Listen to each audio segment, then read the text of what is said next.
നിനക്കെന്താ അവിടെ പണി? രാവിലെ 7 മണിക്ക് എണീക്കണം, ചായ വെക്കണം, കാപ്പി വെക്കണം, അത് നിങ്ങളുടെ അച്ഛനും അമ്മയ്ക്കും കൊടുക്കണം, നിങ്ങളുടെ പിള്ളേർക്ക് പാല് കൊടുക്കണം, അതിനുശേഷം രാവിലത്തെ ഫുഡ് ഉണ്ടാക്കണം. അതിന്റെ ഇടയിൽ നിങ്ങളുടെ അച്ഛനമ്മ രണ്ടാമത് ചായ ചോദിക്കും. അത് ഉണ്ടാക്കി കൊടുത്ത് കഴിയുന്ന ഗ്യാപ്പിൽ എനിക്ക് ഉച്ചക്കലത്തെ ഭക്ഷണത്തിന്റെ പച്ചക്കറി അരിയണം. അത് അരിഞ്ഞു കഴിഞ്ഞ് മേശപ്പുറത്ത് ഫുഡ് കൊണ്ട് വെക്കുമ്പോ നിങ്ങൾ കഴിക്കാൻ വന്നിരിക്കില്ലേ? ഇരിക്കില്ലേ? ഇരിക്കും. നിങ്ങൾക്ക് കഴിക്കാൻ തന്നെ നിങ്ങളുടെ പിള്ളേർക്ക് കഴിക്കാൻ കൊടുത്ത് കഴിഞ്ഞ് വന്ന് നോക്കുമ്പോഴേക്കും മണി 3 ആയിട്ടുണ്ടായിരിക്കും. അപ്പോഴേക്കും രാവിലെ തൊട്ടുള്ള പാത്രങ്ങളെല്ലാം കുന്നുകൂടി കിടക്കണ്ടായിരിക്കും.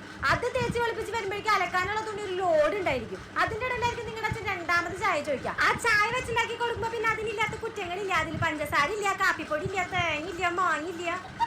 ഇതൊക്കെ കഴിഞ്ഞ് അലക്കിട്ട തുണി ഉണക്കി വെച്ച് കഴിഞ്ഞ് വരുമ്പോ നിങ്ങളുടെ അമ്മയുടെ ഒരു ചോദ്യം ഉണ്ട്, എന്താ മോളെ വീട്ടില് വിളക്കൊന്നും വെച്ചില്ലേന്ന്. അപ്പൊ തന്നെ പോയി കുളിച്ച് വന്ന് വിളക്ക് വെക്കണം. അതൊക്കെ കഴിഞ്ഞ് വരുമ്പോഴേക്കും നൈറ്റ് ഫുഡ് വെക്കേണ്ട സമയവും. അതൊക്കെ കഴിഞ്ഞ് നൈറ്റ് ഒന്ന് 12 മണിക്ക് കടന്നു കഴിഞ്ഞ് കഴിഞ്ഞാൽ രാവിലെ 7 മണിക്ക് പിന്നെ എണീക്കണം. പിന്നെയും ഈ സൈക്കിള് റിപ്പീറ്റ്